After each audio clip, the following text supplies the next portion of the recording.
মুক্তিযুদ্ধের সময় মুজিবনগর কোন সেক্টরের অন্তর্ভুক্ত ছিল ৮ নং সেক্টর। মুক্তিযুদ্ধকালে বাংলাদেশকে কয়টি সেক্টরে ভাগ করা হয়? ১১টি সেক্টরে ভাগ করা হয়।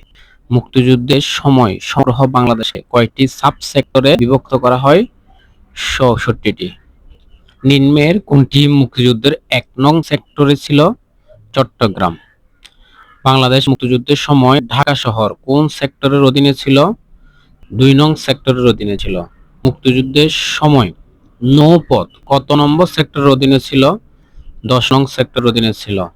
মুক্তিযুদ্ধের সময় ব্রিগেড আকারে মোট কয়টি ফোর্স গঠিত হয়েছে? ৩টি।